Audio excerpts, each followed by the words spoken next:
Breaking. This is a fresh update on the continued trial of Nnamdi at the Federal High Court, Abuja, Nigeria.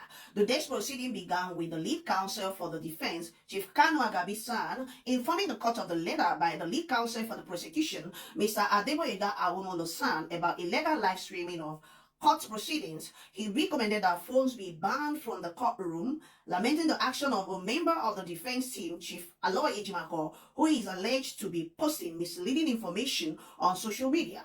In his intervention, Justice James Omotosho said he granted an accelerated hearing of the case in the interest of all parties, particularly for the accused who has been in custody for too long. The judge charged all parties to act professionally to ensure progress in the case. He further admonished Barrister Ejimako to stop conduct that may warrant the disbarring of a lawyer. Justice Omotosho therefore charged all parties in the case to avoid acts that amount to misconduct and watch what they post on social media. Barrister Paul Erokoro conducted the proceedings on behalf of the defense counsel. The witness explained that sources of intelligence of DSS, including human social media, among others. The witness explained the sources of intelligence of DSS, which includes human, social media, and others. Furthermore, the witness said that he was told by Nnamdi Kanu that he was kidnapped from Kenya and returned to Nigeria in 2021. The allegations that DSS carried out the act.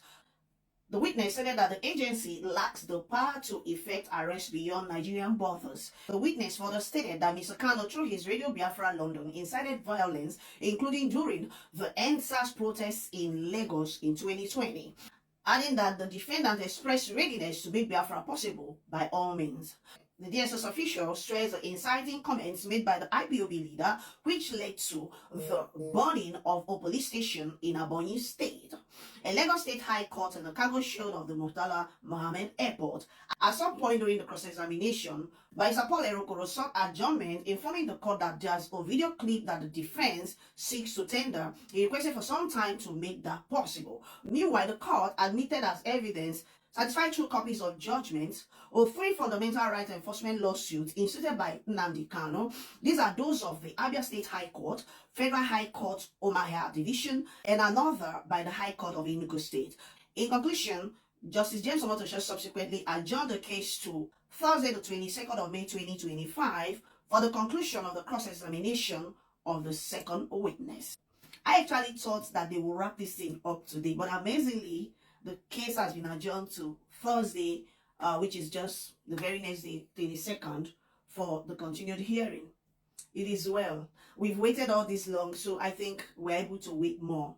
Let them just finish what they are doing and release our leader to us. What do you think about today's hearing? What do you think? What can you make out of this? Please share your thoughts respectfully in the comments. Don't forget to smash the like button. If you enjoyed this video, repost it and share it with all your contacts. Alright, this is where I'm going to peg it today until I come your way some other time. See you at the top because the ground is way too crowded. Bye-bye.